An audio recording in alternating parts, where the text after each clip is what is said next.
If you have degenerative disc disease or any chronic disc problem, I want to ask you something. Has anyone ever actually explained to you why your disc is breaking down in the first place? Not what is wrong, not what it looks like on an X-ray or MRI, but the cause, the mechanical reason your disc is in the condition it is right now. In my experience, most people have never heard a complete answer to that question. You've been told it's degenerated, herniated, narrowed, and then handed a treatment plan, but nobody connected the dots for you. Today I'm going to do that. Because when you understand what caused your disc problem, the whole picture changes, including what it takes to fix it. Our spine is designed to have three natural curves. Cervical is the curve in your neck, thoracic the curve in your mid-back, lumbar the curve in your low back. If we were looking at you from a side view on an X-ray, what I would want to see in your neck is a good fluid arcing curve towards the front of your spine. Then it's going to dip backward, a nice fluid arcing curve between your shoulder blades. And then one more time, a good fluid arcing curve towards the front of your body and your low back. Those are the natural curves. They are not cosmetic. They are engineering. Those curves are meant to work together as a system, distributing load and stress evenly across every disc and joint throughout your entire spine. Normal curves, that load is shared. No single disc or joint is taking on more stress than is designed share. Here's the problem. Modern life systematically destroys those curves. Sitting for long hours, looking down at screens, constant stress in our shoulders, sedentary work, bad posture. Gradually, most people have no idea this is happening. Those curves begin to flatten, reverse, or shift. And once those curves begin to go, load distribution breaks down. Instead of even distribution across every disc and joint throughout your entire spine, it starts to concentrate. Specific disc and joints take on stress they were never designed to handle day after day, year after year. That's compression overload, and sustained long enough, that causes breakdown. Now here's where the second part of the chain reaction kicks in. Your spine has two structures absorbing load at every level.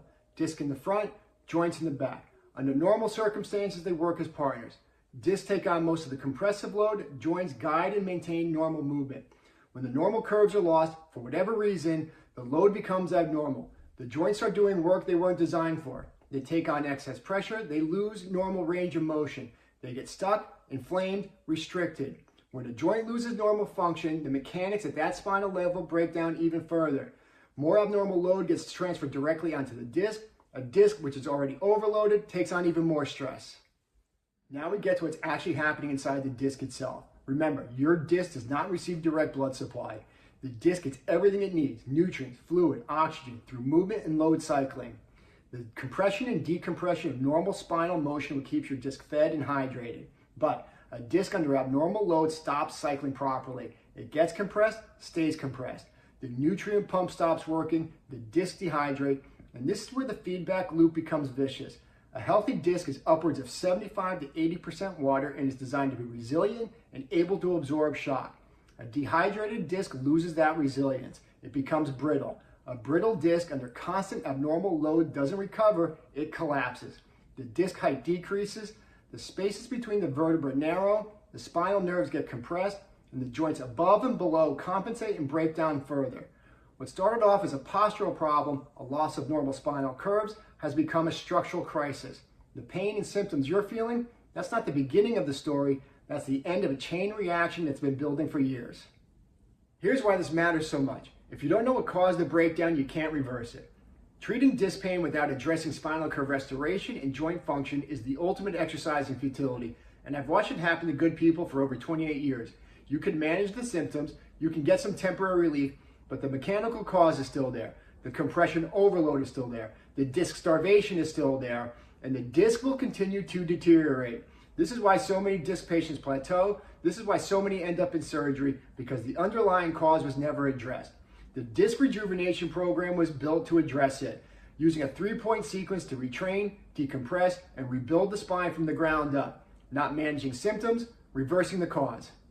If what I've just described resonates with you, you've been in this cycle, you've never had anyone explain this to you in these terms, I want to offer you something. I have a limited number of disc clarity consultations available.